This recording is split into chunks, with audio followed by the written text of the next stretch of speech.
సాధారణంగా దారిలో 500 రూపాయల నోట్ దొరికితేనే మన మనసు ఆకాశంలో ఎగిరిపోతుంది. ఈ డబ్బుతో ఏం కొనుక్కోవచ్చు అని ఎన్నో ఆలోచనలు మొదలవుతాయి. కానీ మీ పొలంలో పనిచేస్తుంటే ఒక్కసారిగా బంగారం నిండిన పాత్ర దొరికితే ఎలా ఉంటుంది? ఆ బంగారం చూస్తే తలలో ఎన్ని ఆలోచనలు తిరుగుతాయో కదా. అలాంటిదే తెలంగాణలోని భువనగిరి జిల్లా రామన్నపేటలో 2021 డిసెంబర్ చివర్లో జరిగింది.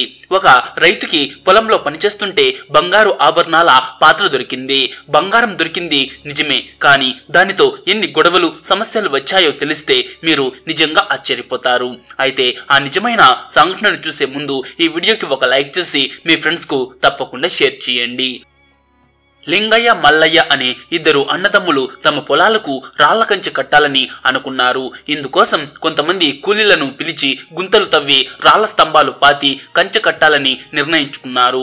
ఒక సంవత్సరం ముందు వారి నాన్న చనిపోయాక పొలం విషయంలో ఈ ఇద్దరి మధ్య గొడవలు కోర్టు దాకా వెళ్లి పరిష్కారమయ్యాయి. అయినా ఈ రెండు కుటుంబాల మధ్య అంత సఖ్యత లేదు. ఇలాంటి గొడవలు చాలా ఇళ్లల్లో సహజమే. తండ్రి చనిపోతే పిల్లలు పొలం, ఆస్తి, బంగారం, డబ్బు కోసం గొడవ పడుతూ ఉంటారు. ఇక్కడ మల్లయ్యకు సుమారు 4.5 ఎకరాలు, లింగయ్యకు 4 ఎకరాలు వచ్చాయి. ఇంటి విషయంలోనూ గొడవపడి లింగయ్యకు కాస్త ఎక్కువ భాగం దొరికింది. అయితే 2021 డిసెంబర్ 22న ఇద్దరు ఒక కాంట్రాక్టర్ తో కలిసి కంచె కట్టే పని మొదలు పెట్టారు. ఆ రోజు పొలంలో 12 మంది కూలీలు పనిలో ఉన్నారు. లింగయ్య తన కొడుకుకు జబ్బు చేయటంతో ఆసుపత్రికి వెళ్లాడు. కానీ మల్లయ్య పొలంలోనే ఉండి పని చూసుకుంటూ ఉన్నాడు. రాళ్ల స్తంభాలు పాతడానికి సుమారు 3 అడుగుల గుంతలు తవ్వారు. ఇప్పటికే 4 గుంతలు తవ్వేశారు. 5వ గుంత తవ్వుతుంటే 2 అడుగుల లోతులో ఏదో ఇనుప శబ్దం వినిపించింది. ఏదో రాయో ఇనుప ముక్కో అయి ఉంటుందని అందరూ అనుకున్నారు. ఇక ఆ పక్కనే ఉన్న మరో కూలీని పిలిచి ముగ్గురు కలిసి ఆ గుంత తవ్వారు. అందులో ఒక ఇనుప పెట్టె బయటపడింది. ఆ పెట్టి చూసి ఆ కూలీల కళ్ళు మెరిశాయి. గుండె ఒక్కసారిగా వణికింది. ఒకవైపు భయం, మరోవైపు సంబరం. ఈ గుంతలో ఏదో ప్రత్యేకమైంది ఉంది అని వారికి అర్థమైంది. అప్పుడు టీ తాగుతూ కాసేపు విశ్రాంతిగా ఉన్న మల్లయ్య ఆ కూలీల ముఖాల్లోని గందరగోళం చూసి ఏంట్రా ఏమైంది అని అడిగాడు. ఏం లేదండి, ఏదో రాయో ఇనుప ముక్క అయి ఉంటుందని కూలీలు సమాధానం చెప్పారు. తొందరగా పనిచేసి ఆ రాయిని తీసేయండి అని మల్లయ్య చెప్పాడు. కానీ కూలీలు లేచి నీళ్లు తాగాలి అని ఒక పక్కకు వెళ్లి ఏదో గుసగుసలాడుకుంటూ ఉన్నారు. మల్లయ్య దాన్ని గమనించాడు. వీళ్ళు ఏదో దాస్తున్నారు అని అతనికి అనుమానం వచ్చింది. 5 నిమిషాలైనా వారు అక్కడే నీళ్లు తాగే నాటకం చేస్తుంటే మల్లయ్యకు కోపం వచ్చింది. పని మొదలుపెట్టి గంట కూడా కాలేదు, ఇప్పటికే అలసిపోయారా అని గట్టిగా అరిచాడు. లేదండి, ఇప్పుడే పని స్టార్ట్ చేస్తామని కూలీలు చెప్పారు. కాని వారిలో ఒకటికి ఒక ఆలోచన వచ్చింది. ఈ పని ఆపేద్దాం, రేపు చేద్దాం. లేదంటే ఈ గుంతను మూసేసి పక్కన మరో గుంత తవ్వుదాం. రేపు వచ్చి ఈ పెట్టెను తీసుకువెళ్ళిపోదామని వారు గుసగుసలాడుకుంటూ ఉన్నారు. ఇంతలో టీ తాగుతూ ఉన్న మల్లయ్య ఏంట్రా ఆ గుంతలో అని సూటిగా వెళ్లి చూశాడు. ఇనుప పెట్టెను చూసి మల్లయ్య కూడా ఒక్కసారిగా షాక్ అయ్యాడు. అరే, ఇది ఏంటి? ఇందుకే వీళ్ళు ఈ డ్రామా ఆడుతున్నారా అని అతనికి క్లియర్ గా అర్థమైంది. సూటిగా అన్ని పనులు ఆపేసి ఆ పెట్టెను బయటకు తీసేయండి అని కూలీలకు చెప్పాడు. ఇక ఆ పెట్టెను తెరిచి చూస్తే కూలీలతో పాటు మల్లయ్య కూడా సగం స్పృహ కోల్పోయేలాగా ఉన్నాడు.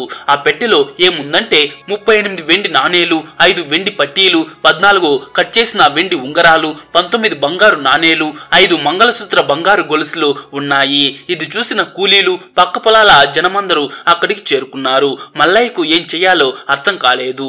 అంతా పని ఆపేయండి, ఇక్కడి నుంచి వెళ్ళిపోండి అని అరిచాడు. ఈ పెట్టెను ఎవరు తాకొద్దు, దీని గురించి మాట్లాడొద్దు అని హెచ్చరించాడు.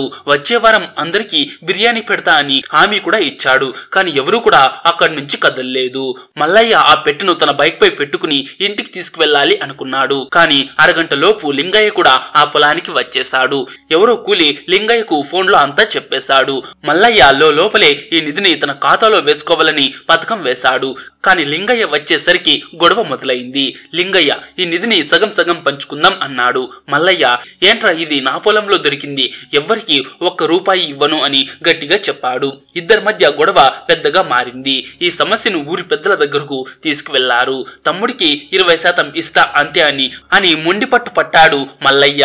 అప్పుడు లింగయ్య నాకు సగం కావాలి, లేకపోతే బొట్టు చూసుకుని నెంచేస్తాను అని గట్టిగా నిలబడ్డాడు. ఈ గొడవ 1 నెల రోజులు పంచాయతీలో సాగింది. చివరకు ఇద్దరు ఒప్పుకోకపోవడంతో పంచాయతీ వాళ్ళు ఆ నిధిని పోలీసులకు ఇచ్చేశారు.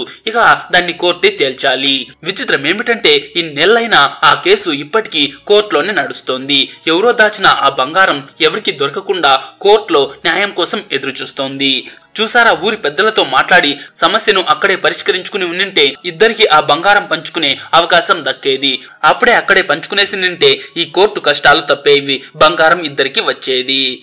అయితే ఈ నిజమైన సంఘటన ద్వారా మీరేం తెలుసుకున్నారు కామెంట్ చేసి చెప్పండి. అండ్ ఈ వీడియో మీకు నచ్చితే ఒక లైక్ చేసి మీ ఫ్రెండ్స్ కు తప్పకుండా షేర్ చేయండి.